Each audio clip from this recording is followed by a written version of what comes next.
Welcome into PEC Match Point, your premier destination for news around the PEC. We've got a packed show, so make sure you stick around. We only have 3 more weeks left until the playoffs. Can you believe that? We got everything you need from the last week of action. We've got highlights, we've got standings, up to date, everything you know about the PEC Esports Conference, the premier FBS Esports Conference. It's, of course, brought to you by the Idaho Air National Guard. And let's take a look what we've got on the show today. Again, crazy show here. Again, we're almost done with the season. That's insane to think about. We've got highlights from week 6. Utah Overwatch absolutely on fire, by the way, right now. We'll talk about what they did in their matchup against Ohio State. We'll go inside the PEC. We've got a 1 versus 2 matchup in Valorant coming up as we look ahead to week 7, and we'll keep you updated on everybody's standings with the playoffs just a few weeks away. But we start things off, as always, with Rocket League. And Boise State and Syracuse, they once again delivered an epic Rocket League series. The teams went 5 games just like they did in the fall, but this time it was Boise State who had to rally back. The Broncos found themselves down in an 0-2 hole, but they quickly picked up a pair of wins, 2-1 and then 3-1,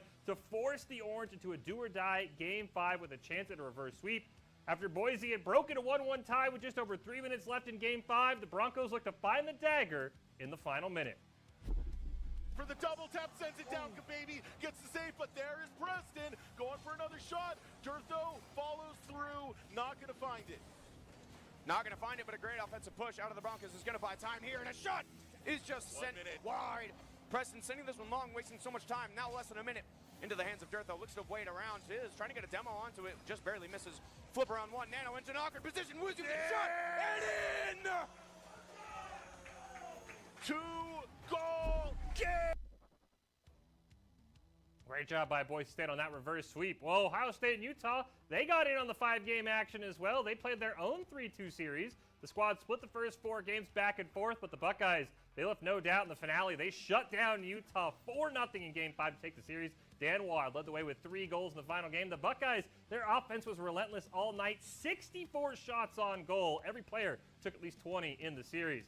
Baylor, they did what they always do against Minnesota, win and win quickly. The Bears picked up another sweep in their undefeated season, 3-0 over Minnesota. They won 3-0, 4-1, 4-2. A balanced attack for Baylor saw all 3 players score at least 3 goals, with Hoxer and Andy putting 4 in the back of the net themselves. And with this win, Baylor has secured the #1 seed for PEC Rocket League heading into Vegas. They are in a class of their own this season. And wrapping things up was Michigan State. They continued their strong split. They took down Kansas 3-0 on the back of a very strong defensive performance. A pair of shutouts, 4-0 and 3-0. Only allowed 1 Jayhawk goal the entire series. Did this Michigan State defense. Absolutely phenomenal job by the Spartans. And of course, one more bit of housekeeping. Syracuse and Utah, we mentioned it. They pushed their game back. Those teams both had doubleheaders this week. And this was another series that did not disappoint. These teams played all 5 games. Syracuse just barely pulling out the win against Utah. But Utah, again, this team continues to show that they're one of the better teams in the PEC. We take a look at how the week went down in PEC. Again, Kansas falling to Michigan State, a sweep there. Boise State, a sick reverse sweep against Syracuse. That's massive for them. Ohio State picking up a 3-2 win over Utah. The Utes just coming so close in both their games this week. And then Baylor doing what they do with the 3-0 win over Minnesota. Take a look at the standings. As we mentioned, Baylor at 14-0. They have officially locked in that #1 spot heading into Vegas. Boise State at 12-3. One more win, they lock in that 2 seed. And then things get really spicy. Syracuse and Michigan State tied for 3rd. Ohio State and Kansas tied for 5th. Nebraska, Minnesota, right between those 2 teams for 7th place. I think the bottom of the standings in Rocket League going to be a ton of fun to watch. We move on to Overwatch. We were hyping this up all week last week.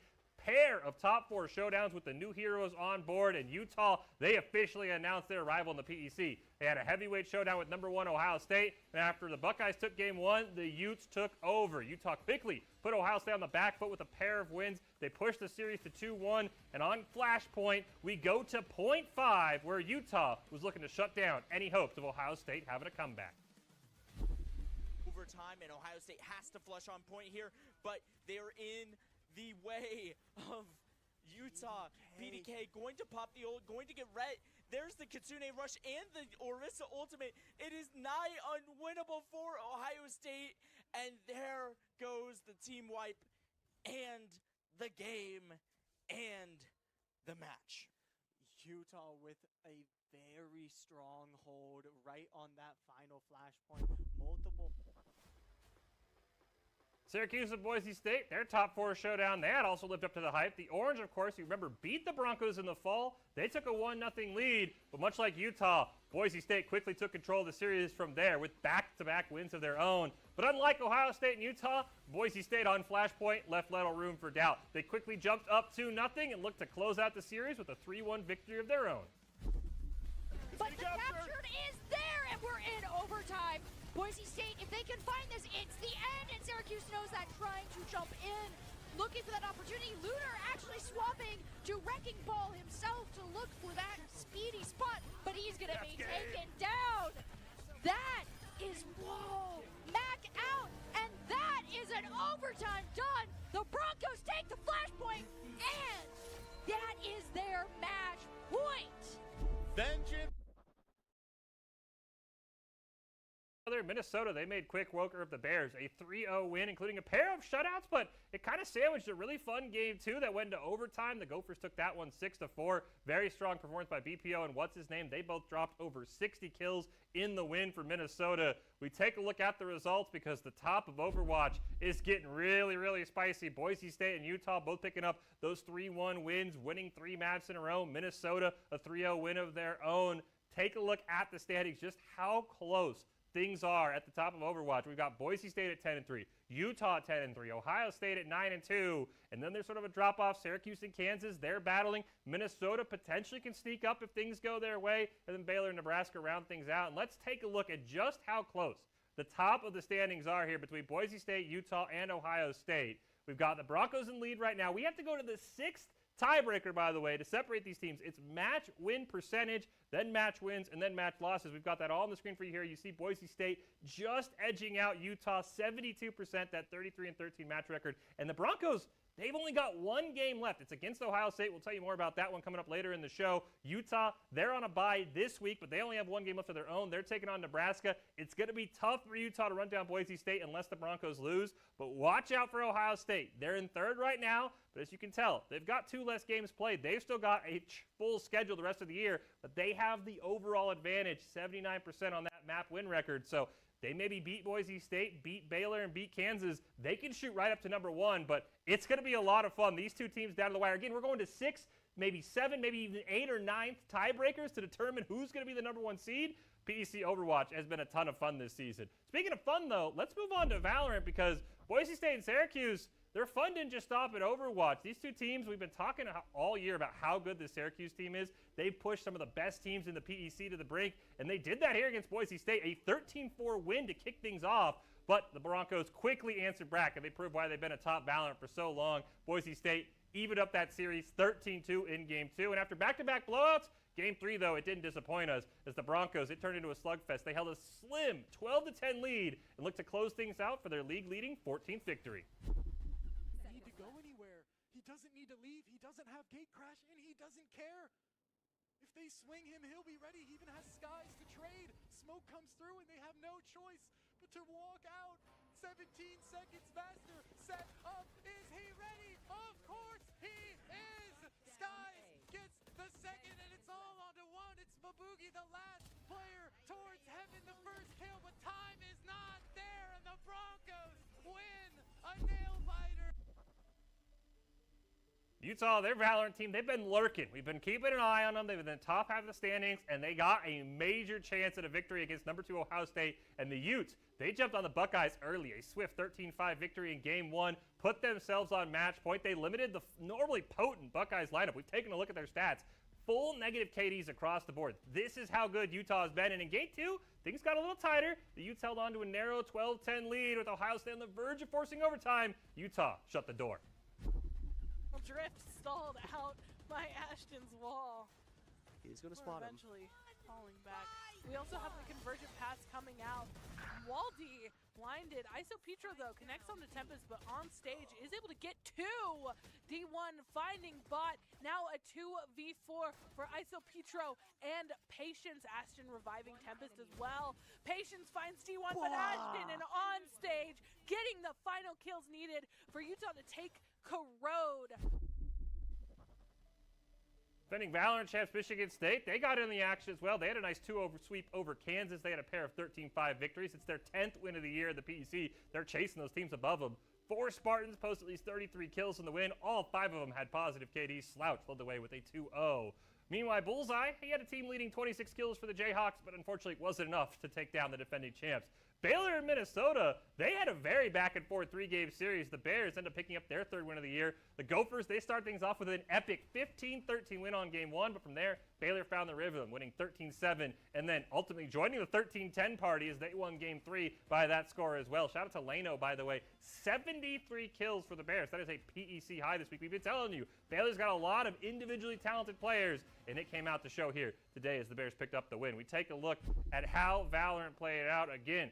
Boise State barely edging out Syracuse. The shocker maybe, though, Utah beating Ohio State in a sweep. Michigan State picked up the win, and then Baylor doing that as well. As we take a look, these standings are incredibly close as well in Valorant. Boise State at 14-1. They've got one more game left against Ohio State. That's going to be an absolute lot of fun. Michigan State, they're trying to hold off a surging Utah team that people really, I don't think, have given enough credit to. And then Kansas, Syracuse, Minnesota, anything in Baylor as well. Those teams could go from 5th to 9th in a heartbeat. So Valorant's going to be a lot of fun as well as these teams kind of jockey for position as the playoffs are really close upon us. And moving on to Smash, Boise State, they've been one of the hottest teams in PEC Smash, and they gave Syracuse, who's been a front runner all year, all they could handle. The Broncos took the orange to all 3 games. Boise State won the first match 11-10. Supersonic does just enough in match 4 to secure the win. The orange, they answered back a 14-6 performance to force game 3, and game 3 went the distance. Match 4, Syracuse entered claiming just an 8-7 lead, but Syrup does what he always does. He shut the door on Boise State. A perfect 4-0 win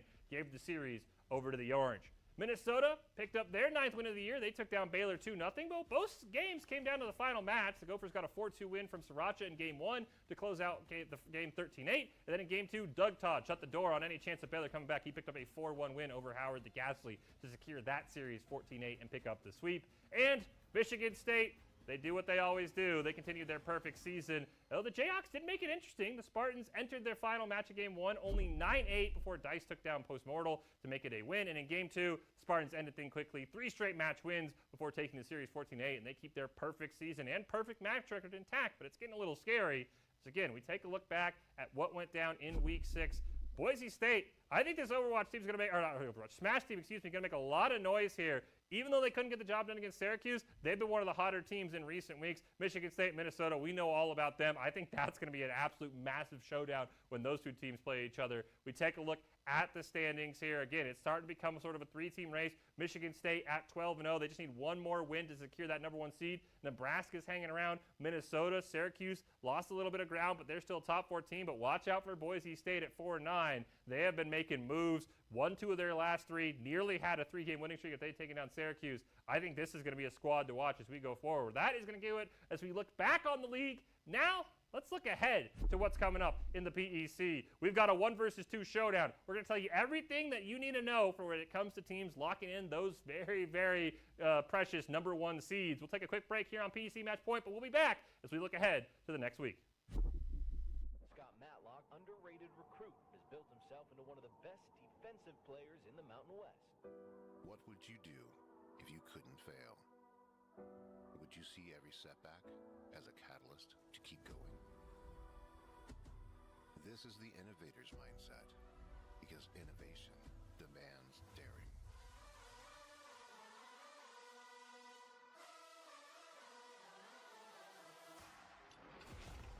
It's finding thousands of ways that don't work, and the one that changes everything. It's when your unrelenting spirit sees the world's needs and says, I will create something better. So, what will you do? Will you let your genius run wild? Give yourself the space to be great.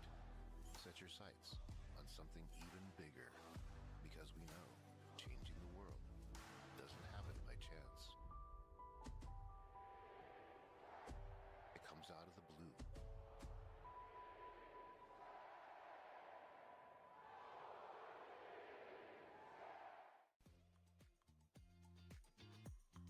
Since you guys have been in here, some things have changed.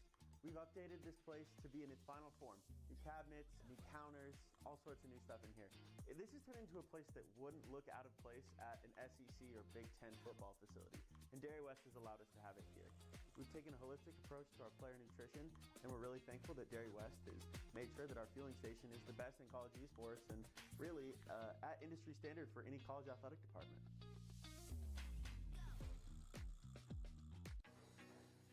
How's it look so far? Comfortable?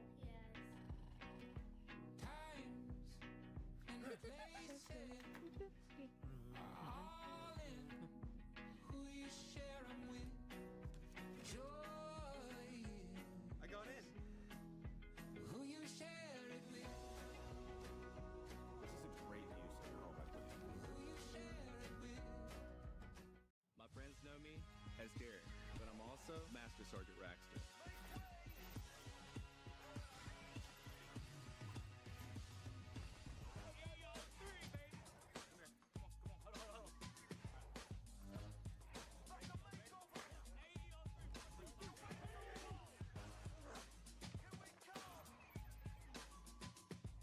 This is my life in the Air National Guard.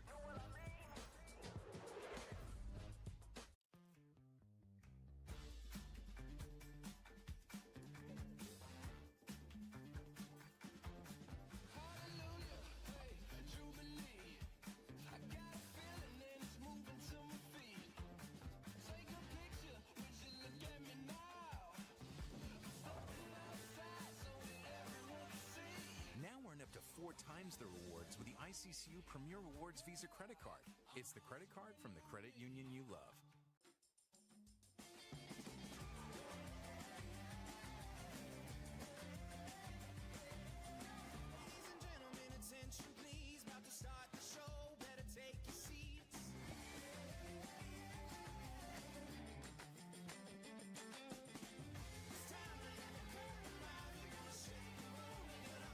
Now earn up to 4 times the rewards with the ICCU Premier Rewards Visa credit card. It's the credit card from the credit union you love. How's it look so far?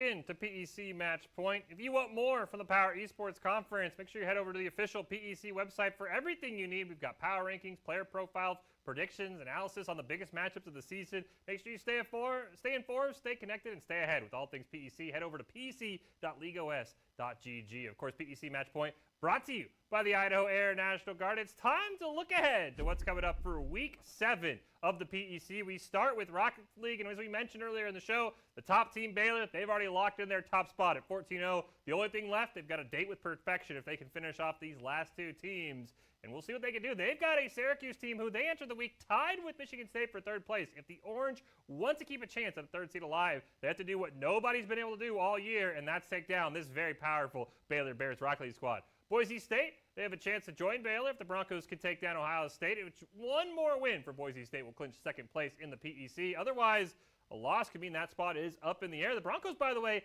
they have a bye the last 2 weeks of the year. They're off next week, and then their final week got moved up, if you remember, all those weeks ago.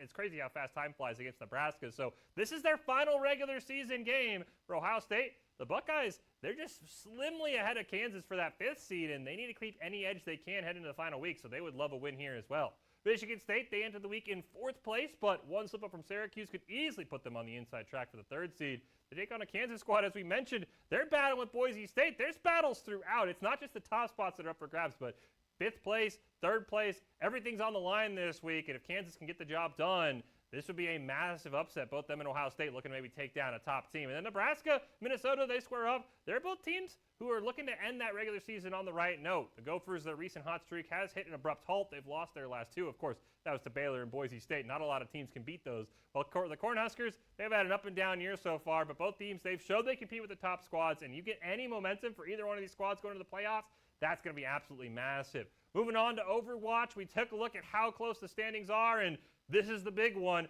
Boise State and Ohio State, they kick off Week 7 of the PEC Overwatch with a heavyweight showdown. The Broncos, they're coming off a win last week against Syracuse. They're trying to put the finishing touches on a strong season, and if they pick up the win, they have a strong chance of maybe being that #1 seed. For the Buckeyes, they need a rebound. They had a tough loss last week to Utah. Boise State won this matchup in the fall as well, but if Ohio State can win, they'll control their own destiny for the #1 spot. So I think this is going to be a ton of fun, must watch for Overwatch, because, again, you can go from 1 to 3 in a heartbeat here, and you don't want to be the 3rd seed heading to the playoffs. Syracuse, they'll get a chance to rebound. They face off against a Baylor team who's got a ton of potential. The Orange maybe hoping for a late season collapse from some of the teams above them if they want a shot at the top seed, but they can't afford a letdown either. They've got Kansas only a game behind them as well. Don't forget about this Jayhawk squad. Meanwhile, Baylor, they've had some strong outings lately. They've maybe, if they pick up a massive win here, can make some noise heading into the playoffs from in. Everything kind of resets in the playoffs. We saw it last year in the PEC. Some of those bottom teams making crazy runs. Minnesota and Kansas, they wrap up the week in a battle.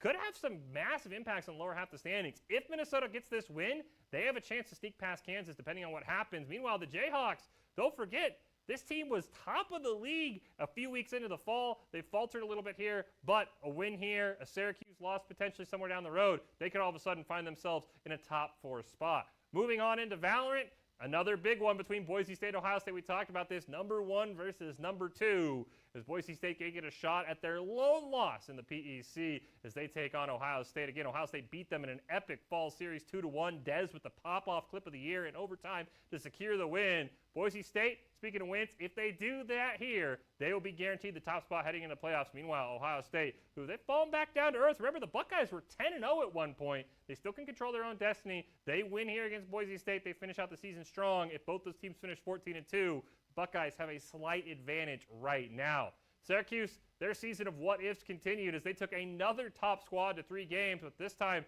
they couldn't quite finish off Boise State at 4-9. This team has played well above their record, and they get a chance to right the ship against a very talented Baylor squad that has players, as we saw Leno, he can put up kills in a hurry. I think he's 5th in the PEC right now in individual kills, and if Baylor, they get hot, they pick up a second straight win, who knows what noise they're going to make going on into the playoffs.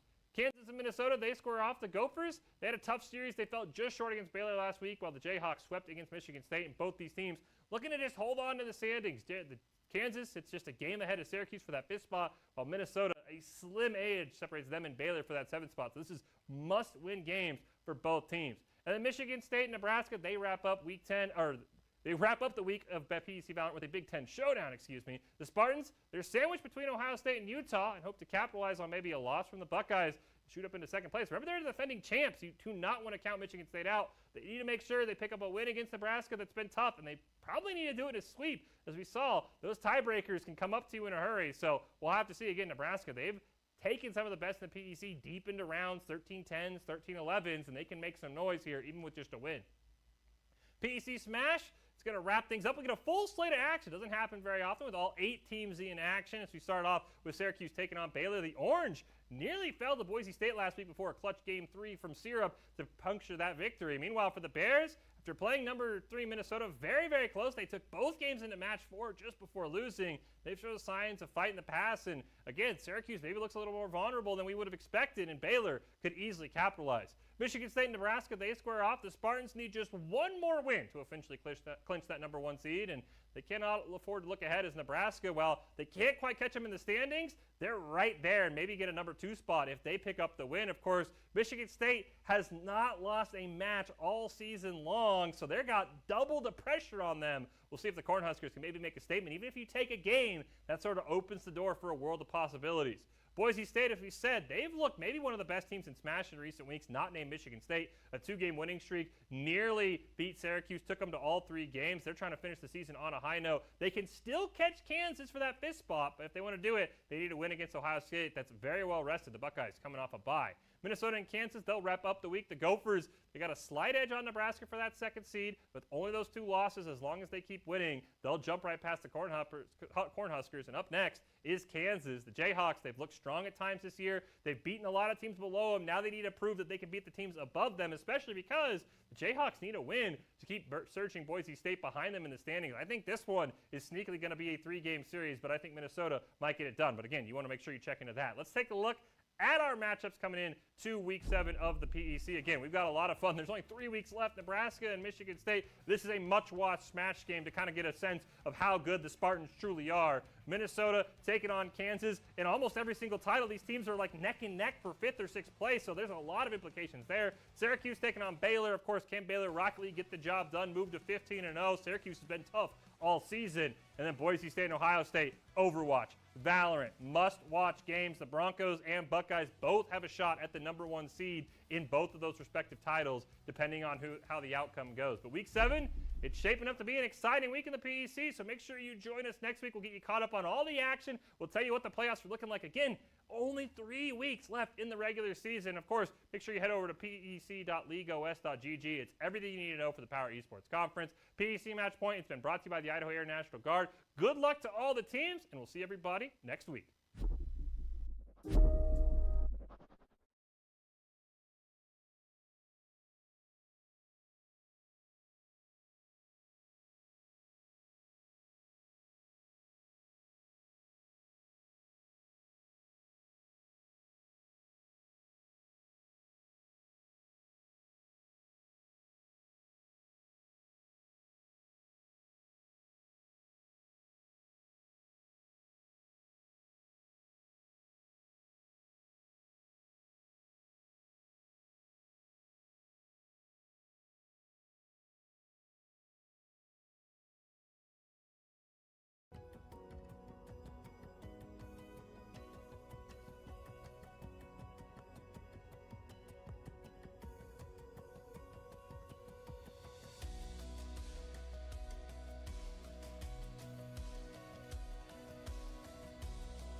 Hello and welcome to the Boise State Esports Arena. It's week 7 of the 2026 PEC spring season, which means for Boise State, this is the final week of regular play. Match after match, battle after battle, it's come down to this final fight to determine seeding for our playoffs in Vegas. It is time for Overwatch.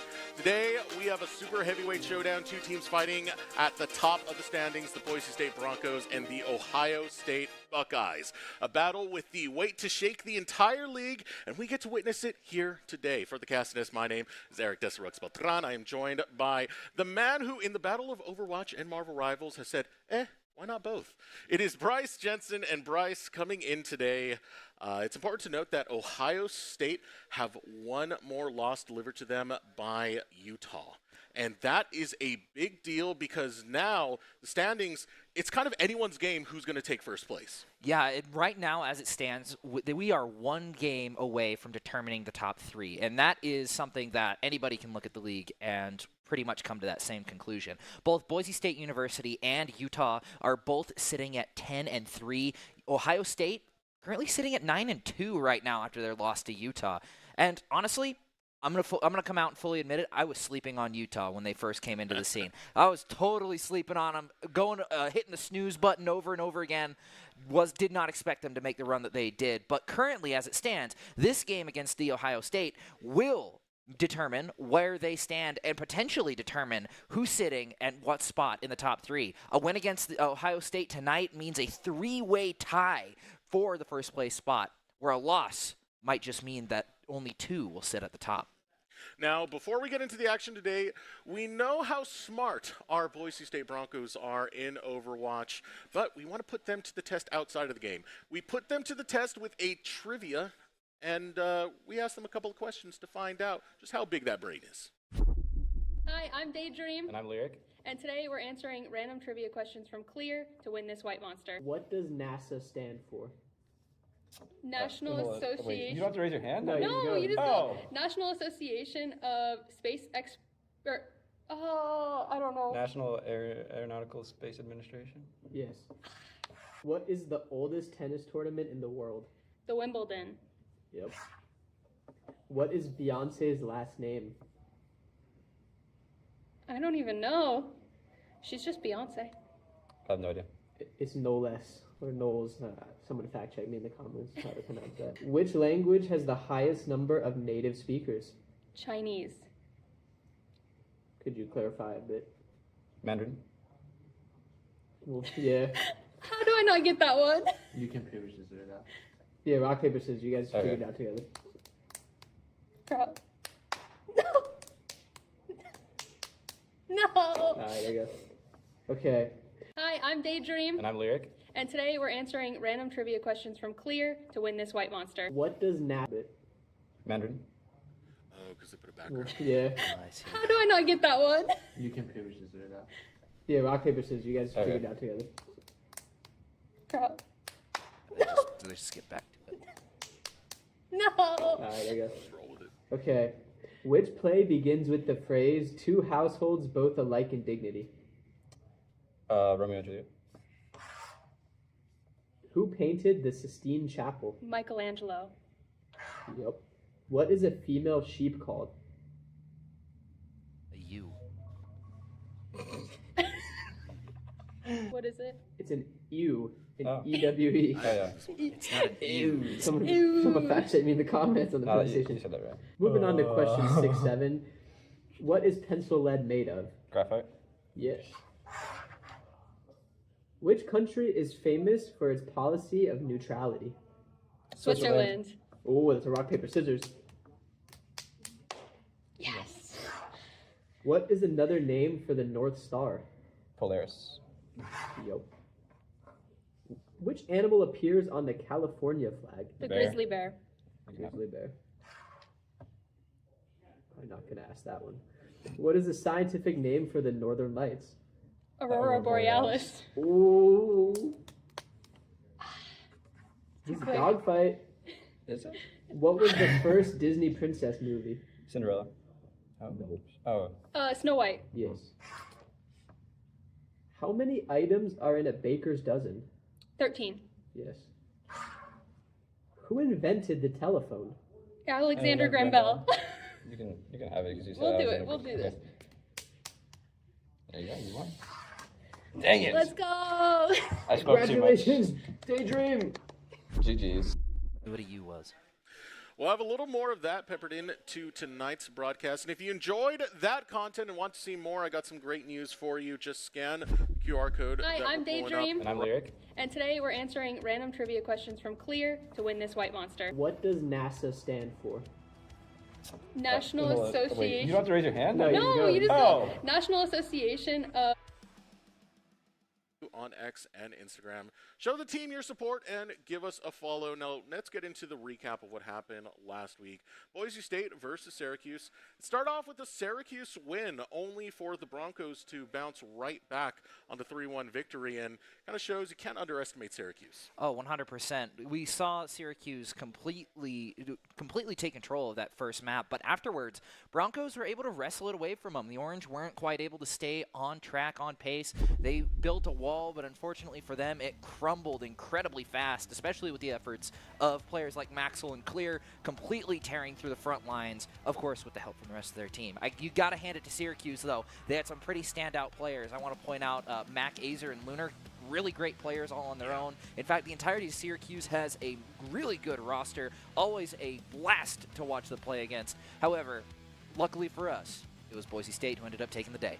Yeah, I believe this was a game where we needed to see big adaptions coming out from Boise State, and that's what we got. We had moments where Lyric, for example, was pulling out the Ash to kind of respond to some of the dives from Lunar being on that Winston. Being able to put that monkey to sleep during the Primal Rage, always going to be big value right there, and those adaptions really did pay off in the grand scheme of things as the Broncos beat Syracuse 3-1. And with that match in the books, Boise State currently lead the pack, tied with Utah. Utah now contending for first place after a massive win versus the Ohio State.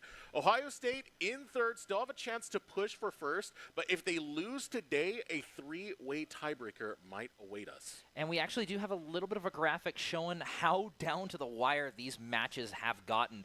Boise State and Ohio State both sitting, both of them are the teams that we expected to be up here. Yeah. Utah, really the standout players. We did not expect them to get up this high, but we're glad that it's up that they are up here and being an incredible force to play up against. And looking at the remaining schedule, only two of these teams actually have schedules after this, being Ohio State and Utah. Both of them have the chance to push up a little bit further. Yeah. Boise State played that game against Nebraska a little bit earlier. And here we have our matchups for Spring Week 7. Yeah, going on today, Syracuse will look to recover from last week's loss as they'll face Baylor. Minnesota won a crack at 5th place, but they'll have to pry it from the hands of the Jayhawks. And your featured matchup at the top right there, the Buckeyes versus the Broncos, the Ohio State versus Boise State, the ultimate showdown to close out the Broncos season. Yeah, and who better to do it than the team that we've followed since the start? We got Jonathan Foraker, Cannon Miller, Carter Jones, Will Hess, Jenny Cummins, Amanda Bailey, Mark Thana, and our own Doc Haskell. Doc Haskell always leading charge for this team. It's an incredible season that they've had so far to be in the position that they are, showing just how competitive our Esports Conference has become. We want to talk about competition. The Ohio State bringing Grant Pinkerton, Anthony Mai, Colin Neal, Reggie Turk, and Lexi Moses. The showdown for the Buckeyes. The throwdown of the year. You gotta end off the season right, and I mean, what better way to do that than by showing off the things that, or we're going to end this one off with a banger. And how are they going to end up winning this one? With Doc's keys to the game, Bryce. And of course, those keys to the game in Overwatch focus on each fight. Tempo wins maps. Hey, you know what else? Tempo wins maps. We got to reiterate that, man. So nice you got to say it twice. Yeah, and get good alt value. Doc's keys to the game are brought to you by Blue Ribbon Painting. With over 90 years of combined experience, they are proud to be Boise's go-to team of local multi-generational painters who know how to level up your home. Visit blueribbonpainting.net. And at this point, we are getting ready for what is a very big game. No better way to close out the season of the Boise State Broncos, and having a big crowd here to cheer them on the way. 100%. And let's take a look at the picks and bans for tonight. Of course, the first map is always going to be picked out for us, and this week we will be going to Lijiang Tower, one of my personal favorites for control. Nothing tops Ilios, but this one gets fairly close. We got Orisa and Farah bans. The Farah ban makes a lot of sense, especially on maps like Gardens with a lot of area to be shoved off. Orisa, not exactly a character you see a whole lot out of. However, this is going to be our second week with the new heroes. We got to see a little bit of a taste of them last week. Not a whole lot of play with them, as we're still starting to figure out these characters, how exactly they work, but maybe this week, this might be the week of Jetpack Cat. You never know. When I think of this map, I think back to the last time we had you on the broadcast and Strider and Clear were just knocking people off the map repeatedly. Yep. That was a lot of fun. Taking a snooze at the bottom of the map. Remember, it was repeatedly knocking a diva off the map. Yeah, every single, all but one. It was and one Yari met a cruel fate at the bottom of the map. I do find that incredibly funny, but hopefully we get a little bit more serious today. We don't see any more of that falling off the map shenanigans. But sometimes it's just how it is, especially when you're playing against a wrecking ball. I mean, you never know. Strider likes to come at you from any which angle he can. That's one of the big things about playing with the wrecking ball when you're going against the Broncos is usually he will camp up on very high angles or behind walls and whatnot, and then look to kind of just jump scare you in a way, just come out of nowhere, knock your tank right off the map. That's one of the reasons why Clear's not going to be allowed to play Farah, for example, because you also have another way to knock people off that map. But that doesn't mean all the tools are out of the wheelhouse just yet for the Broncos. We know the duo that's been played a lot by Boise State as of recently has been Vendetta and Wrecking. Yeah, Vendetta has been playing incredibly well, and you know what? Vendetta and Wrecking Ball played well together because you gotta instill the same mindset that hamsters do. Yeah. Hamsters are masters of psychological warfare. I mean, think about it. Have you ever heard a normal hamster story? I sure haven't. All of the hamster stories I've heard are of people seeing these hamsters do crazy things. Like, think about it. Have you ever heard of somebody saying that their hamster died of natural causes? No. And exactly. I mean, I'm not going to get back to my childhood here because that was traumatic the way my hamster went down. But Bryce, where are you going with this? I mean, Vendetta and Wrecking Ball only exist to instill fear in the hearts of the backline, and it forces the entire team to play around that same scenario. Both of them are incredibly survivable. They get in and out incredibly fast. They do a lot of burst damage, and we've seen that work to incredible degrees in the past. So having these two together, it makes a whole lot of sense they work well together. They're both essentially hamsters. And this is a good time to go ahead and talk about Maxwell as well. I feel like he's been kind of doing a lot of lifting for this team in setting up what Clear and Strider are always looking to do with a lot of their dive and engage that they find, and a lot of that comes true off of Soldier 76, Cassidy. Those are two big heroes that he very much enjoys playing. It's about controlling the battlefield, getting that DPS in, and setting up kills that lead the Broncos to victory. 100%. And also something that isn't talked about a ton is the fact that in order to play a Wrecking Ball in incredibly hyper dive comps, you need a very strong three-man core. Yeah. And without that strong core, the entire team falls apart. It's kind of like an arm when you really start to think about it. The core, your supports, and Maxwell are like the bicep. The only reason that the hand, the Wrecking Ball, and the Vendetta can do anything is because that core is out there supporting them. And we're starting to see that already as we start off. Ohio State trying to make a little bit of a push forward, and on the Zarya, it might be a good way to get things done. However, Boise State is able to kind of run circles around King Donut on the Zarya. There's that combo we were talking about once again, the Wrecking Ball and Vendetta. Clear, looking to try and find a flank angle to get himself into this fight, but gets taken out quickly. Wreck gonna get kill credit for that. Strider no longer having that dive, buddy. Needs to be careful about the way he plays this. Point not captured, just yet, chasing down, looking for the kill.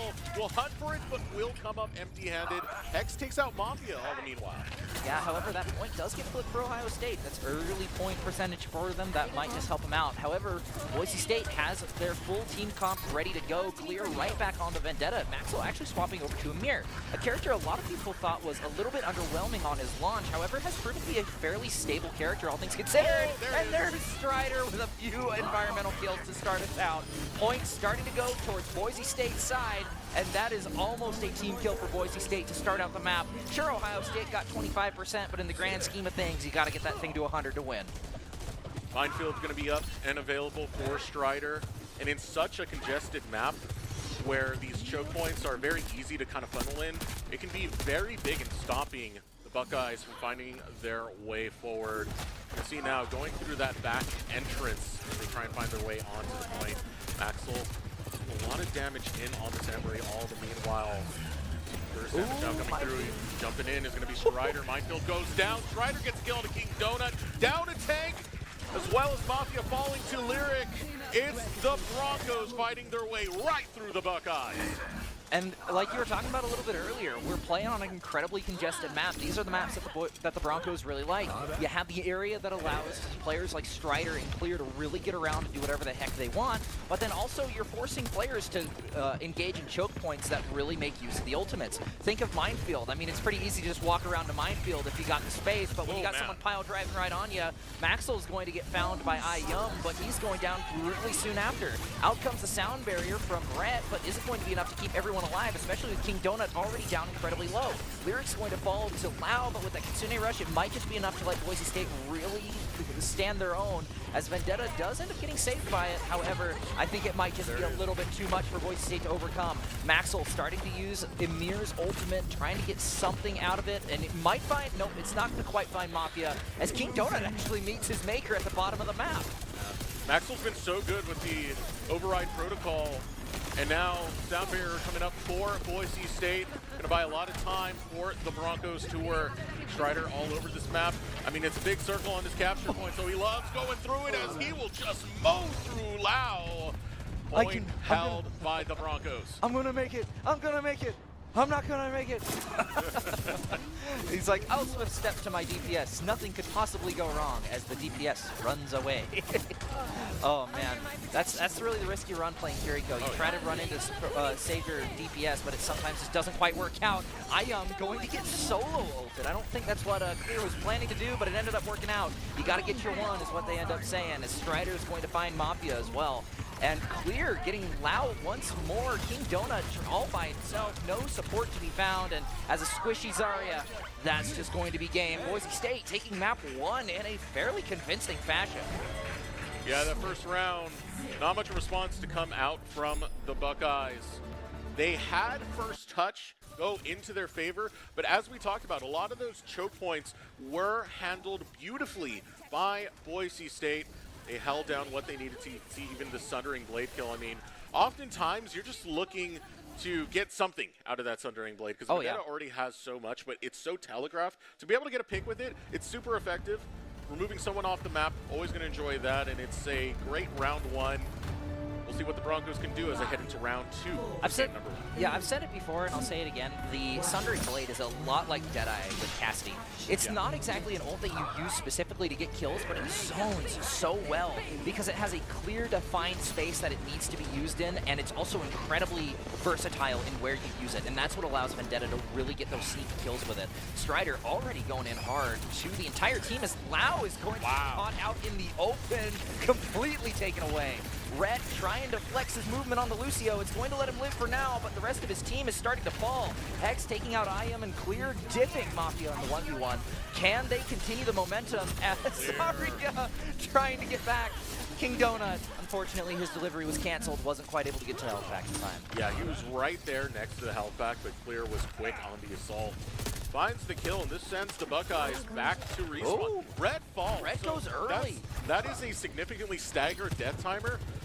You always want to have the Lucio with you when you're going to go for these plays. Right now, it's only the Kiriko that you're going to have available.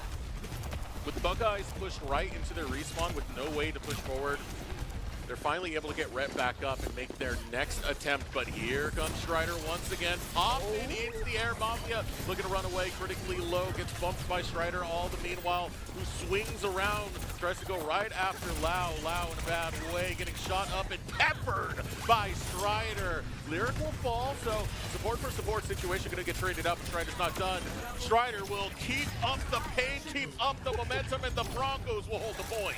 Yeah, especially with Strider taking the perk that does extra damage to tanks. He knows that Zarya is fairly well defenseless against a lot of dive, especially when they take out all the supports. And with how quickly Lau and Rhett are falling over, Boise State has pretty much the freedom to take whoever they want in a fight. We got Maxwell setting up on the side. He's looking to do something a little cheeky. I'm not quite sure what's going through his head, but I know it's going for Lau's. It's a pepper of bullets as Sound Barrier. Oh, wait, no, Sound Barrier wasn't used. I was misguided. Hex gets taken out by Red, but Ayum is taken out in return. Lau gets taken out once more, and Mafia just can't stand up to Clear. I think it's Clear who's the winner in this matchup. And bye-bye. I don't think Red is too long for this world either. Nope. The use of the Sundering Blade right there, I mean, found it on a flank angle and was able to take out 2. That's huge for the Broncos. A very resourceful use of their ultimates, and they're not done just yet. Yum falling at a very unopportune time. I mean, Maxwell was so perfect with that flank, and now it seems like Ohio State are just playing with desperation. They just want to get on the point. They just need to get a touch, but it's not going to be allowed by Boise State as they'll take game number 1. Yeah, and you can hear the crowd roaring in the background. We are starting this one off great. A win map 1 sets the momentum that you want, especially against the top team in Ohio State right now. Strider taking play of the game as well. I mean, well-deserved. He's done quite a bit in this game alone. Environmental kills. Yeah. Oh, yeah, so many environmental kills. I mean, you kind of expect that out of Wrecking Ball. Also, getting a few kills on the tank solo definitely doesn't hurt, too.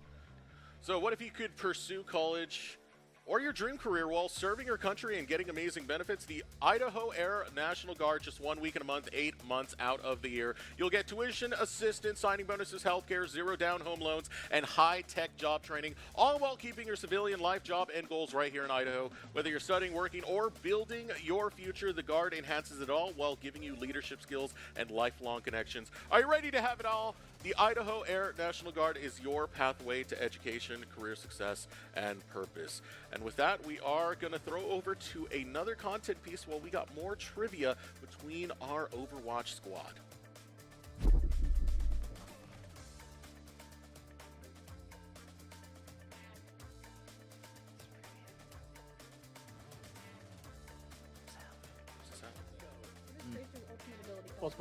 Yes. What support hero can resurrect team? Mercy. You guys have to rock, paper, scissors. You said it at the same time. Put it back.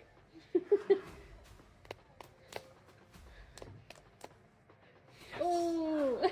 We're gonna need an instant replay on that. What year was the original Overwatch released? 26. What? What is the name of Overwatch's franchise Blizzard. esports league? Overwatch League. Yes. Wait, that's like rock, paper, scissors. Yeah, that was a rock, paper, scissors moment. Hold on. I need to. Okay. Bro. Oh. Okay, what is the square root of 81? 9. Yes. What element has the chemical symbol Fe? Iron. Yes. Yes. What country is the home of the Great Pyramid of Giza? Egypt. Oh my god. I got it first. No. What gas do humans exhale? Oxygen. Exhale. Carbon dioxide. No, that's it. Okay, let me log in. What is the boiling point of water in 100. Celsius? Oh! In Celsius? In Celsius. Yo, use Fahrenheit, we're American. What is the largest ocean on Earth? The Pacific. Celsius. We gotta film for content. Rock, paper, scissors for that one. What? Never mind. You don't clear You gives just it. trolled, bro. What map type involves pushing a payload? A payload. Push. There's like Escort. Escort, yes. Oh my god. Wait, why did we say payload and push? What company developed Overwatch? Blizzard. I'm gonna put this out there. What- There's like what is it- 3 game modes that you push a payload on. There's hybrid, escort, and push. All of their answers were right though. It was Daydream conducting it. I trust the expertise of Daydream more than yours, Bryce. You know what? You're entitled to that opinion, no matter how wrong it may be. But we got the next picks and bans. I mean, pretty predictably, we are going to Kings Row for hybrid. I cannot complain. Kings Row is my personal favorite map in the game. Yeah. But I think that Ohio State kind of realized how goated Maxwell was on the Emir, and no more Emir for this map. Also banning the Zarya, I can't say I blame him for this one as well. The sightlines are very limited on Kings Row, making Zarya a very good pick. You're pretty much always in a Zarya's threat range, so taking that threat off the table, especially on a map like Kings Row where it's fairly even for both attackers and defenders, you got yourself a good time.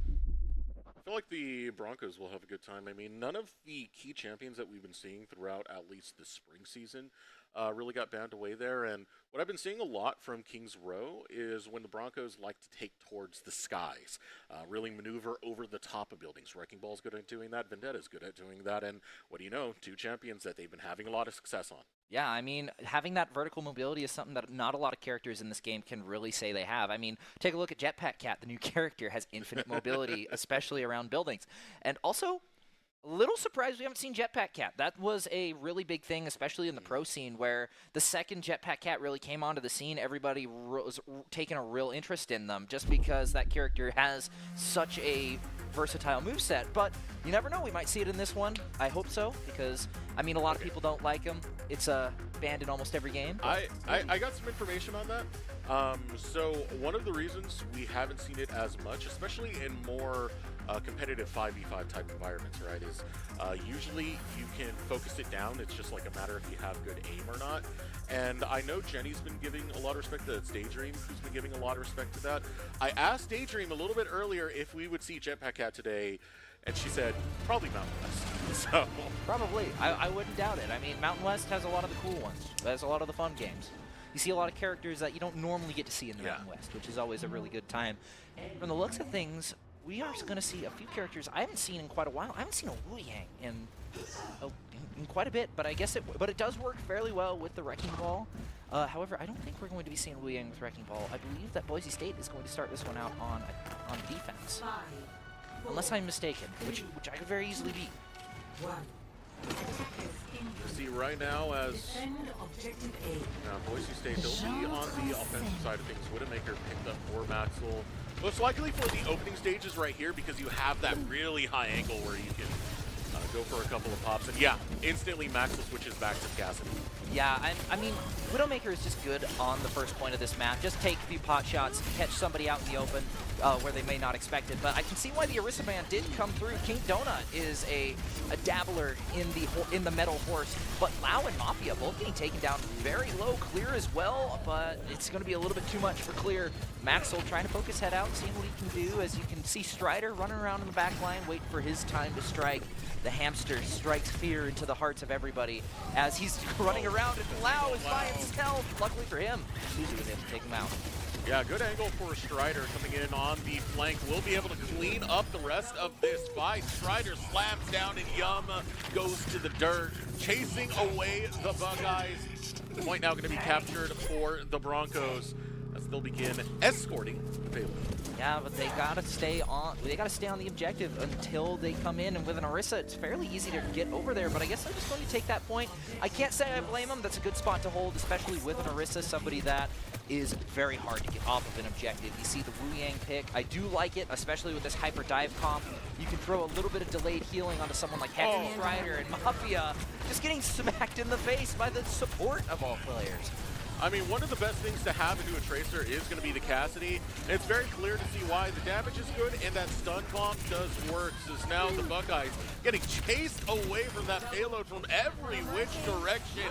They tried their hardest, but down they go. The push begins for Boise State. Yeah, call them the bullseyes the way Cassidy is just picking off heads. I mean, Boise State hasn't missed at all. And Ultimate now available for Strider as well, so you do have that choke point right here that Strider can try and play around with that minefield to kind of disrupt what the Buckeyes are looking for. There's also a hit a little bit farther back there that he could very easily push someone if they're not careful. But there's the minefield. He's going to slam a little bit too high, meaning not very many people are going to get knocked up, but Ayum is still going to fall in the process. And King Donut getting taken down incredibly low, actually going to fall. His threat is not long for the world either. Mafia is going to get the pulse bomb off, but in the end, one kill does not stack up to 5, and Boise State keep pushing. They make it look so easy. Again, that minefield is a big deal to try and get around, so it separates the team when it comes to those choke points. Now you got the biggest choke point of them all, this final push in King's Row. Strider maneuvering on the back end, trying to deal with this Tracer. Not the easiest task to do, especially when you're getting tagged all the meanwhile. So much damage going into Strider. Now pushing forward, that deadly duo that we know. Here comes Clear. Has Sundering Blade available. Strider and Maxwell both getting kills. So will Clear. That trio so deadly as the Broncos get to work and find a team kill. Something I've noticed across all of these fights is that they just go for the backline, and King Donut's able to find one or two, but it really doesn't matter because Strider and Clear are just able to kill them all. Sundering Blade isn't going to find a lot, but it is going to keep them back. Swapping over to the D.Va might just help protect your supports a little bit more than the Orisa, but in the end, it doesn't really matter when Strider just punches them to death.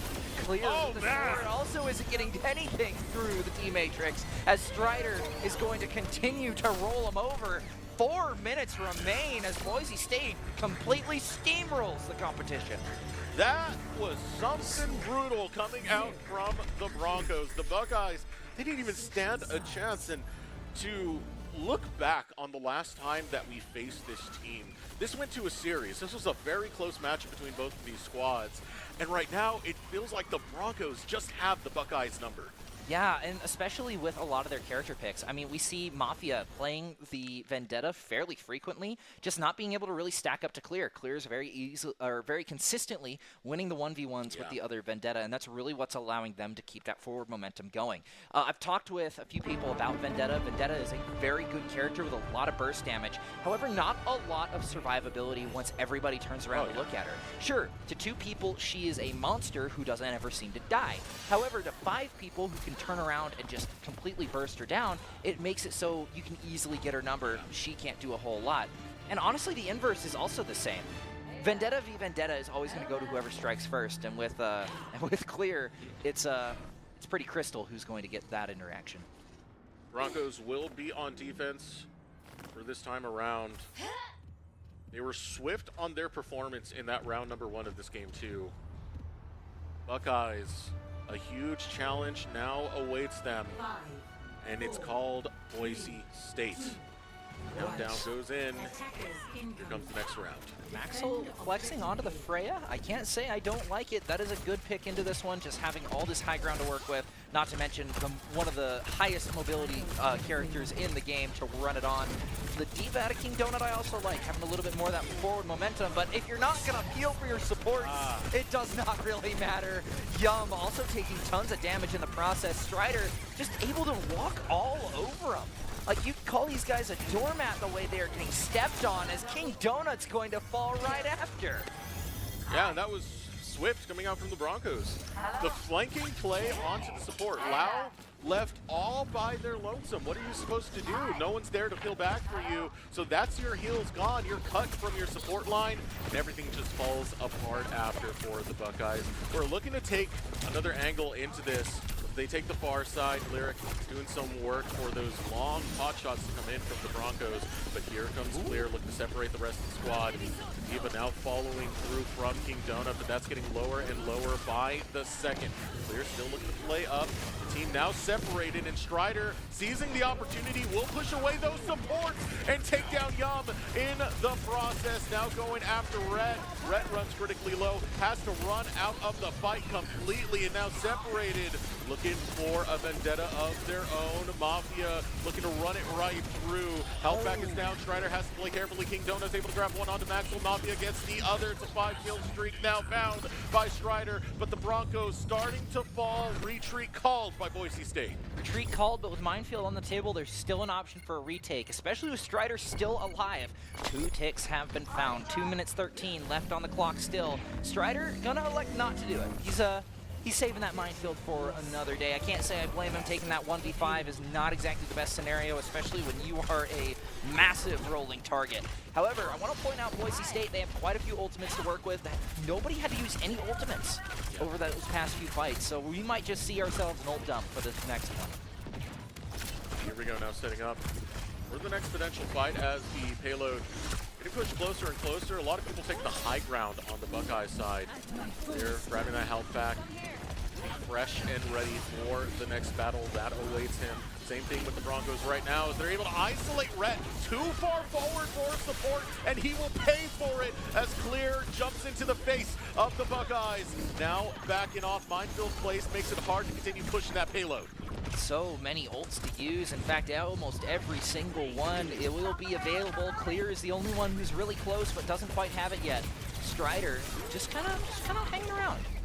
He's in no hurry. He's in no hurry to get things done. We got a few ultimates hitting the field as Max is going to use his bola. Red is going to find himself snared. Hex and Lyric both going down in the fray. The pressure out of Freya and Iam is a little bit too much, and Boise State is starting to back off. Not before taking Lau in the process, though. Yeah, Clear's still doing some work, so Lau going down, it's not going to be clean for the Buckeyes.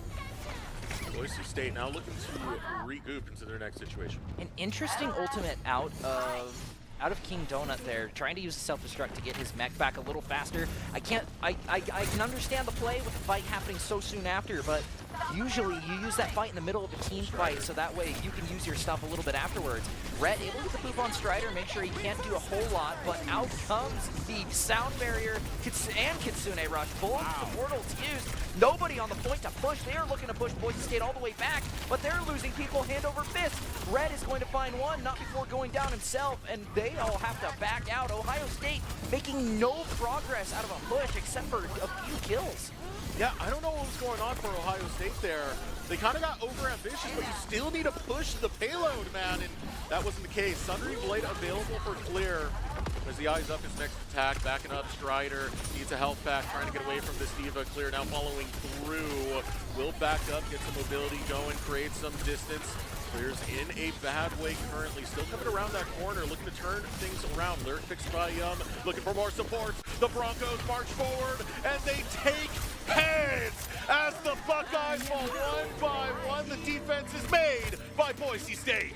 And with that, we have just gone over the 2-minute mark. Ohio State, not a lot of time to push this card, especially because we haven't even gotten past the hardest part of this point yet. That little S-bend right before the point clicks is the hardest thing to capture in this entire game. It is a pain in the butt. But Boise State have proven time and time again that they're able to push over. Can Ohio State maybe do it as well? I honestly think that would be clear getting 3. There's no chance they get it on this one. King Donut's going to find Maxwell, but in the end it doesn't matter. Lau goes down and is just a D.Va by themselves, and oh my goodness, what a stagger. Clear with the Sundering Blade to end all Sundering Blades, finds 3 kills on it, stopping the Ohio State dead in their tracks, man. Brilliant play coming out. Broncos, they have come to fight. Like a deer in the headlights. Ohio State just kind of stood there and really just took it, taking both of their supports out in the process. Not what you want to see, especially since Mafia was one of the ones to fall in that exchange as well. Lau once again split off from the rest of the team as D.Va's going to try and defensive matrix her supports once more. King Donut trying to run back for his team. He's going to get the bomb, and it might just take out Strider. It does! A little bit too much crowd control is going to take him and Lyric out of the fight. Boise State might just have to back up a little bit more. They can't afford to take this 3v5 right now. However, they took out the 2 most mobile characters on the team, so I mean, it might just help them out in the end. Yeah, but you're pushed all the way back to almost your first capture point. So that's a pain if I've ever seen one for the Buckeyes. The Broncos feeling real good right now as they'll start to push forward. Ultimate's going down. Minefield will be met. Well, Max will pop his clear, gets the kill onto Red. Strider chasing through, finds Yum in the process. Jumping up to the skies, Maxwell is pressured. Maxwell looking to fight this one out, will get dropped, but Strider not done fighting it out against the D.Va. Even the D.Va floating up, that mech is destroyed, and so is the pilot. A 5-kill streak for Strider. The king has been dethroned, but Rhett looking to take it back is not going to find it. All he's going to find is the sword out of clear. Lau with no one to teleport to has no way to get there. And Boise State puts themselves to match point in a... This has been a very, very Boise State-sided showing so far. Everything we've been seeing from the Broncos today, they're looking back on fall as tough as an opponent as Ohio State was. It's a different beast of the Broncos that we're seeing here in spring as they just destroy the Buckeyes. You can see that play of the game coming out from Strider. Brilliant stuff to see. We want to give thanks to ICCU for their continued support of Boise State Esports. Thanks to ICCU, Boise State Esports has won more than multiple national championships and piled up more than 1,500 wins. ICCU, looking after your daily balance. Visit ICCU.com. We got one more content piece from the team as well. Are you smarter than an Overwatch player? Find out as we air that. Hello, I'm Slick Rose. And I'm Diamond Dog. We're going to do some trivia for Fate. What do you call a baby goat? Lamb. Or Brawny Jr. Kid. Oh, yes. What do the following have in common? Atlantic, Pacific, Indian, and Arctic. Oceans. Yes. Let her finish a question first. Sorry. What kind of animal is an albatross? A bird. Yes. Ooh. What is the largest reptile in the world? Komodo dragon. A saltwater crocodile. Yes. Ooh. Specifically, the saltwater crocodile. Chopped in. What type of whale is actually a dolphin? Killer whale. An orca. An orca. Yeah, that's Who is the Queen of France during the French Revolution? Marie Antoinette. Yes. Which direction does the sun rise? East. Okay. How many bones are in the human body? 262. It's 206. 206. Oh. You were right. You actually had the 6 in the wrong column. Yeah. What's a group of crows called? A conspiracy. A murder. A murder. No, that's true though. It might be a conspiracy. Who gave the United States the Statue of Liberty? France. Rock, paper, scissors. Bang! I'm undefeated. Who's the lead singer of the band Queen? Freddie Mercury. What year did Christopher Columbus become the first to reach the Americas? 1492. Yes. Yay! Always some good trivia questions there, especially Zach. Man, this guy's like, "What is a what was it? What is a baby goat called?" And he says, "Ronnie Jr." Yeah. What a man. You know what? We're going into what could be the final game of tonight. Match point for the Broncos. The pick is Runasapi, a map that we've seen a whole lot out of. And I want you to take one guess as to who is currently banned on who the Ohio State banned. My guess was either Wrecking Ball or Vendetta, and I do see a hamster is no longer allowed, so... With a Juno ban out of the Broncos. To be honest... I would have had a 50-50 chance. Yeah, to be honest, I do not blame them with the Wrecking Ball ban. Yeah. I am honestly surprised they didn't ban the Vendetta, especially after that triple. Yeah. And I mean, personally, if I was clear, I'd be a little salty. I didn't get play of the game last game. I mean, I got a triple with my ultimate, and I don't even get play of the game. Come on, man. But here we go. Final, what could possibly be the final game. Boise State finds themselves at match point, currently sitting at 2-0 as we head into push for what is supposed to be a slobber knocker. Ohio State, the Buckeyes, would have been formidable opponents, losing their stride. They fell to Utah, and now going against the Broncos, our Boise State Broncos, they are meeting a hard wall as the contention for first place continues. I mean, I can tell you exactly where the stride went. He's on our stage. Strider. Look at that one. Yeah. We're gonna let that sink in.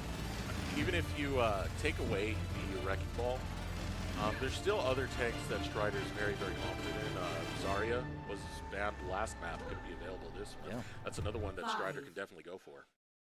Yes. I 100%. I agree with you there. He's actually shown a lot more flexibility in tanks this year compared to years past. Last year when he joined, he played a lot of the Wrecking Ball, and once he kind of had to learn how to play the Zarya and the Sigma, and I will say it is incredible how far he has come with those two characters. It's always entertaining to see a Zarya and a Sigma, and also just a really good pick as well. We got the crowd behind us right here. They are all ready to see the conclusion, or what might just be the conclusion. I can't say it's the conclusion quite yet, but we are all ready to see what we all hope to be the conclusion of this game, with Boise State continuing their steamroll, not on a ball, but with a bubble. Yeah, it's actually... It's still crazy to me. I mean, one of our staff was coming up to me and just gave me eyes and said, "What is happening?" Because we were looking at this match and we were like, we know how strong Ohio State is. We know that the Buckeyes can bring it, but they haven't even been able to find a game against us. They've just been getting dominated. They played the first... I will give them credit where credit is due. They played that first control point map incredibly well. And it kind of has all seemed downhill from here. They haven't really been able to regain that composure, start to stand back up after they fell over. Yeah. So they kind of need to figure that out. But I don't think they're going to have enough time with push on the horizon. A game that either ends in 2 minutes or it goes the whole 10.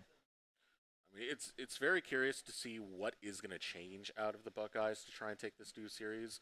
As it feels right now for our Broncos, more of the same. Just keep it running, keep the tempo going. Play fast, play hard, and keep Ohio down. I guess you got to keep it pushing. Yeah. Got to keep that robot going. And I will say, taking the Juno ban might be what they need, especially for the rest of this map. You got playing against another Zarya. We've seen King Donut play it quite a bit. Also, King Donut seems to like to play the Orisa as well. In the last game we played, he actually ran a lot of the Ramatra, so we saw quite a bit out of that as well. However, Juno works really well with all of them. We've seen a whole lot out of her for pretty much ever since she was added. She's kind of been a staple of the Overwatch meta. But taking her out of the equation, there's still a whole lot that you can play. We actually haven't seen any Juno as of this point, so I don't know if I'd like the ban per se, but I will say I can see where it's coming from. I'm surprised we haven't seen some of the picks that we saw coming out from the Ohio State last time we faced them in fall. I mean, we were looking back at the VOD, like Roadhog was a big one that was played by iKing Donut, so it's like, where's this going? If it's not working, then why aren't we trying things that happened last fall? Yeah, especially into Wrecking Ball of all characters. I mean, you have a character that is specifically designed to ruin anybody who moves fast today. It's just, get over here! And just completely ruining the day of anybody who moves faster than 10 miles an hour. But it does look like we are getting this show on the road. A little bit of client issues, but they are now resolved. We're ready for what could be the final match between Ohio State and Boise State, the final match of the 2026 PEC spring season. Thank goodness these aren't Riot servers, otherwise we may not get this final game going into this first team fight. Strider already taking quite a bit of fire, but Clear already taking heads as Yum is going to go down early. Red's going to take him out in return, but that is a lot of damage being done already. Lau is going to get taken out by a flanking Maxwell. Nobody ever expects the short Swedish man. However, Lyric is going to fall in the process. Strider soon after, and Mafia gets smacked right in the face. Rhett going down to the turret. The best aim in all of Overwatch. And Boise State is going to start the push. Yeah, this is a little bit of a pocket pick from Maxwell whenever he pulls out the Torbjorn. It's a lot of fun to see. I've even seen moments where he goes down and his turret finishes up the kill immediately after. Maxwell very confident on this hero as the next push now. Under my protection. I mean, they don't call the turret. They don't call the turret the sixth player for nothing. Here we go. Clear, holding a flank angle at the time being. Doesn't have it too deep. Will still jump in anyway and look to chase down the opposing Vendetta. Maxwell getting to work, has the turret available. Yum will take that down. Now Maxwell getting pressed pretty hard. Needs to grab a health back. Running line. Meanwhile, but Clear, 2 kills back to back on Lau, and Mafia is gonna leave Ohio State without much offense left. Yeah, Lau trying to chase after Maxwell. He's like, you're on 14 health. I'm gonna get you. You're not escaping me. And Clear is like, no, I'm the one who hunts you down. Takes him out from behind. But you know what? That's exactly what you want out of these high mobility characters. You want them going around all over the place and getting things done. And to an extent, Vendetta is really the best character at doing stuff like that. Strider kind of finds himself in a bit of a pickle in between the entire enemy team, and it might just be a little too much. However, Lyric going on a tear of his own, finding 2. At 3, scratch that. Loud going down as well. Red finds his maker, and Clear's going to pick up the rest of them. Clear leaps through the Buckeyes, makes it look easy all in the process. Great display coming out from the Broncos. They're getting a strong push going. Nothing being matched whatsoever by the Buckeye side. Now Ultimate's going to be available. Both Kitsune rushes for Ohio State and Boise State. Just waiting to be used. Yeah, Kiriko is kind of one of those characters that is a little bit underrated. She's almost like a third DPS as well, with so much damage being able to be dealt. Clear is going to go down really early to the railgun. Both Kitsune rushes had to be used in that fight to keep everyone up, but Strider going to find himself in a small room, and that's just a little bit too much. Maxwell, though, is right behind them. He's not going to be able to steal the bot away, but he is going to be able to maybe cause a little bit of a disruption in the backline. So maneuvering around, sound barrier available for the Ohio State. So they have some pretty good tools. I'm going to be watching for that combo, the Graviton alongside Clear having that Sundering Blade. They can complement each other quite well. We've seen the Broncos use that in tandem. And we'll see if that's going to be the case right now. As sound barrier goes out, taken to the sky. Sundering Blade will destroy the Buckeyes and stop them dead cold. Yeah, picking up 2 more with the rest of the abilities, and Maxwell going to finish up Lau. Finally the payoff from standing in the back line, but sometimes it's all you need, a little bit of pocket Torbjorn to really get some things done. Boise State only using 2 ultimates in that fight. Ohio State doesn't have a lot to match it with. That was absolutely disgusting coming out from the Broncos. Is now holding up Clear, gets caught. Zariel forced to go on the defensive, but not going to go down. Maxwell takes down Yum as part of the process. Now chasing through, Maxwell looking for a lot of these side angles, finds it without any effort whatsoever. Lyric takes down Loud. Supportal combat goes the way of the Broncos, and they're pushing all the way into the base. They're looking for the closing moments. They are looking for it. I meant it when I said this game either ends incredibly quickly or it goes all the way. Push is an incredibly swinging game mode, and Boise State are really pushing their limits with this one. From the looks of things, Maxwell still trying to do some cheeky stuff in the back, and Mafia going down really early. Yum's only kill with the overclock is that poor turret. Yeah, here comes Strider now.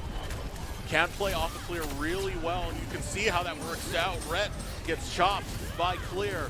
Clear now playing around these spawns, chasing onto Mafia. Mafia will go down, as well as King Donut. No front line, no DPS, no chance to beat the Broncos. A 3-0 in the battle for first place. Boise State, they did what they had to do. With this win, there will now be a three-way tie, assuming the rest of the games go the way we think they will. The tie for first place going into the PEC championships will be tied up. Everybody will be sitting at, I believe it's 11-3. So that all spells out we are going to have an incredibly interesting PEC championship later this year in May in Vegas. Oh, wait, no. It's in April. It's in April. That's what it is. April, May. They're close enough. Get your degree on a schedule that works for you. Boise State Extended Studies offers you a variety of fully online courses and degrees to help you get your degree on your schedule. Visit boisestate.edu/extended studies for more details. And this, to me, was pretty surprising to see, man. I mean, Ohio State, I do regard them as a pretty tough opponent. We saw that when we faced them in fall. I don't know what's going on in the Dairy West fueling station that they're feeding our Broncos here on the Overwatch team, but suddenly in spring, 3-0, incredible result. Yeah, especially after an incredibly close first time we played them, too. It seems like we started to adapt a little bit to the strategy, and we didn't really see anything that we saw out of them previously. I mean, I want to point it out, in the first map we played against them last time, we were playing on Antarctic Peninsula, bringing out the Roadhog. I mean, it didn't work, but they brought out the Roadhog, and it worked a little bit.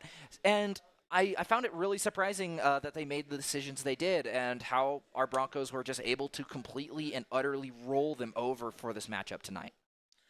All right, off of that note, we do got to clear up this part of the broadcast. We are going to have an interview in just a moment, so stay tuned because we want to hear from what the Broncos are thinking after concluding their spring season.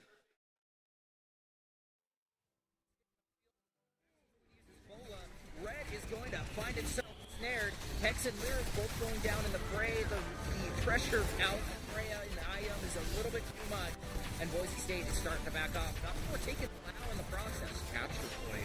So that's a pain if I've ever seen one for the Buckeye. Broncos feeling real good right now. Let's go start to push forward. Ultimate's going down. Minefield will be met. Well, Max, kind of find yourself in a bit of a pickle between the entire enemy team, and it might just be a little too much. However, Lyric going on terror of his own, finding two. That 3, scratch that. Loud down as well. Red finds his maker, and Clear's going to pick up the rest of them.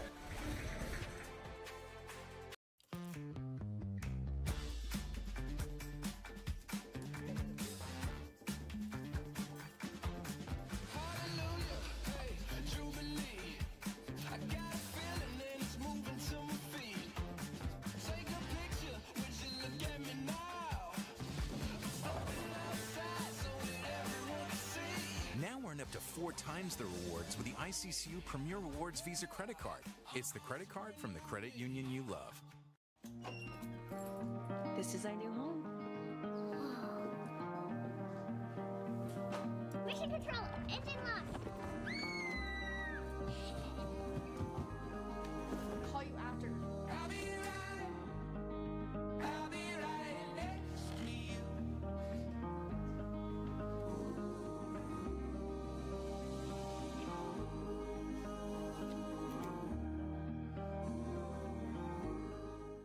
Matlock, underrated recruit, has built himself into one of the best defensive players in the Mountain West. What would you do if you couldn't fail? Would you see every setback as a catalyst to keep going? This is the innovator's mindset, because innovation demands daring.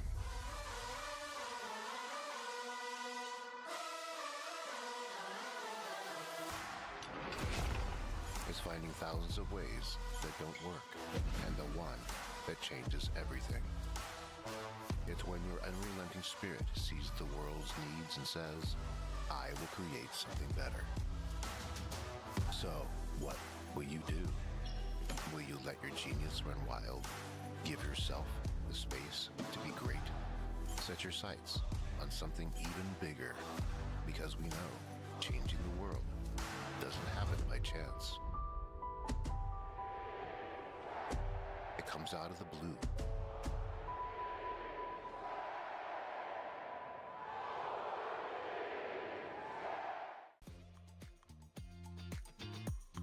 Since you guys have been in here, some things have changed.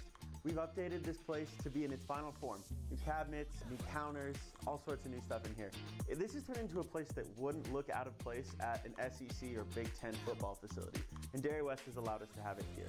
We've taken a holistic approach to our player nutrition, and we're really thankful that Dairy West has made sure that our fueling station is the best in college esports and really at industry standard for any college athletic department. My friends know me as Derek, but I'm also Master Sergeant Raxter.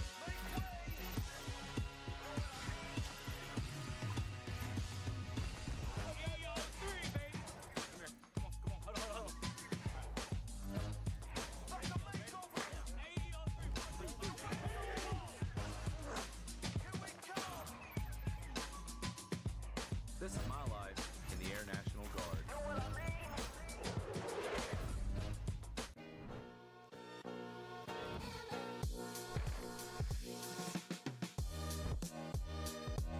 Love Powers Up Pokey. Thank you. Shout out Powers Up Pokey, feed us lunch. Appreciate y'all. Just finished feeding the football team. Always a pleasure. Go Broncos.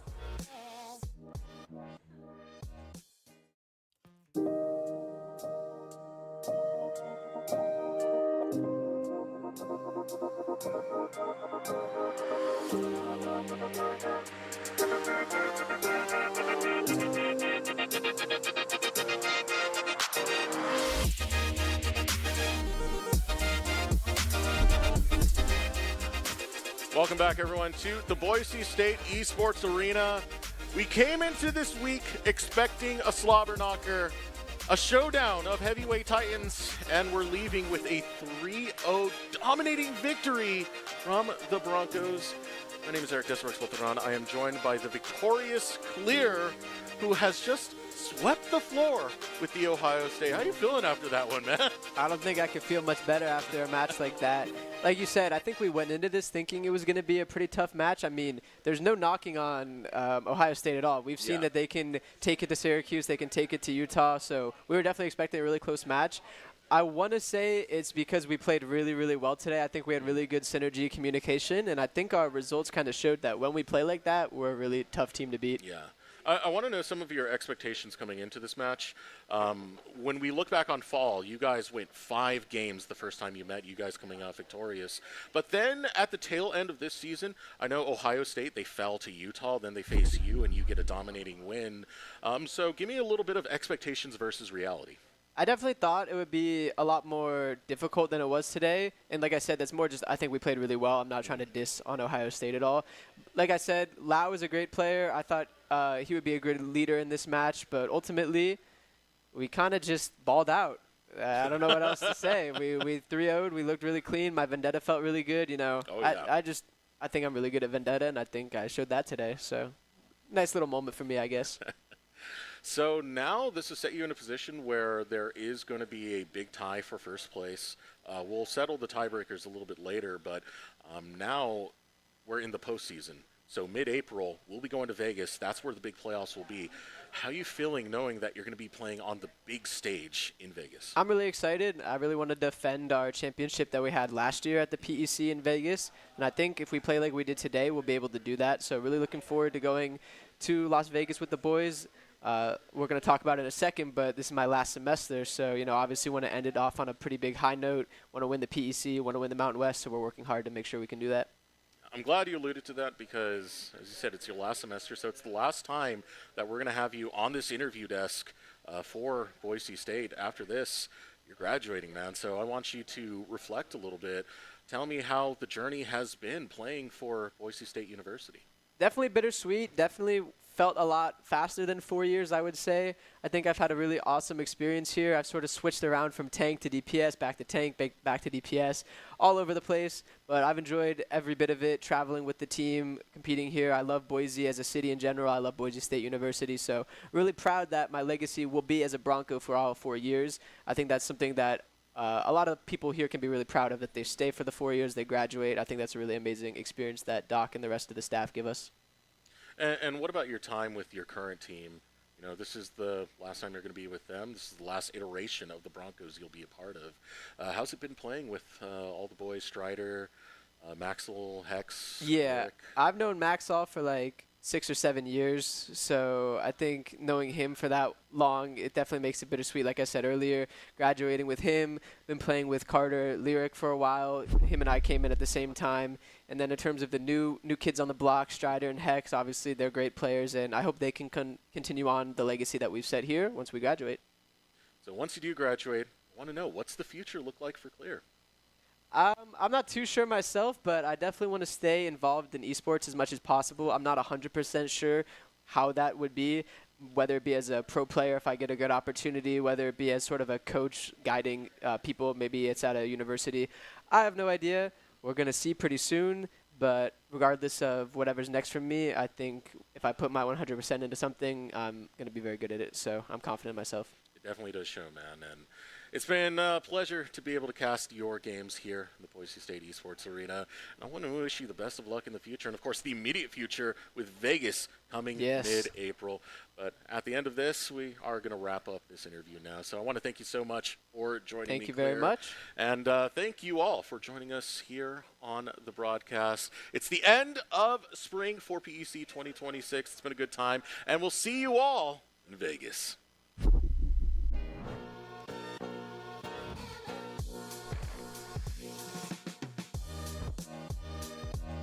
Love powers up, Pokey.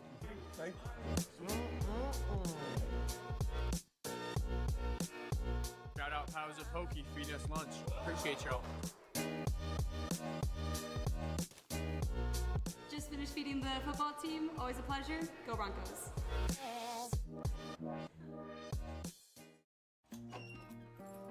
This is our new home. Mission control, engine lock. Call you after.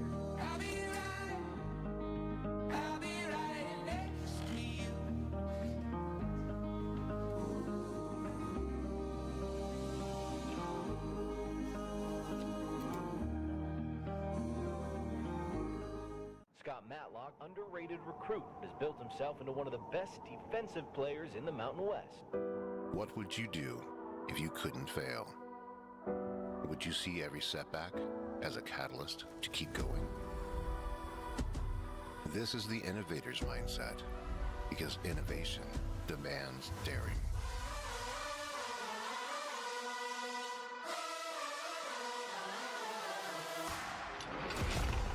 It's finding thousands of ways that don't work, and the one that changes everything. It's when your unrelenting spirit sees the world's needs and says, I will create something better. So, what will you do? Will you let your genius run wild? Give yourself the space to be great? Set your sights on something even bigger, because we know changing the world doesn't happen by chance. It comes out of the blue.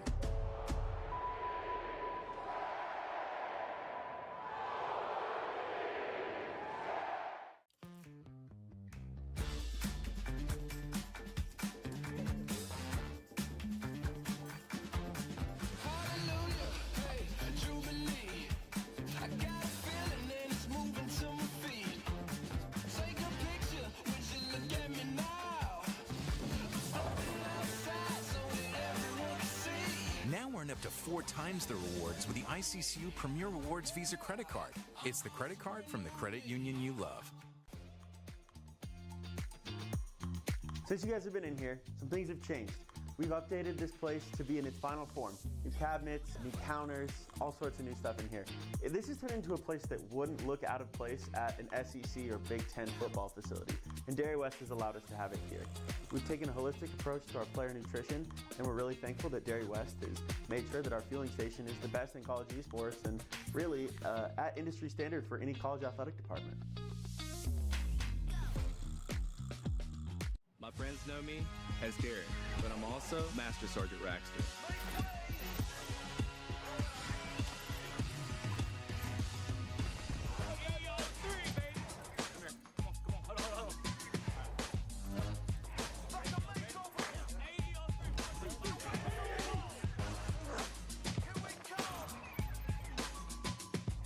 This is my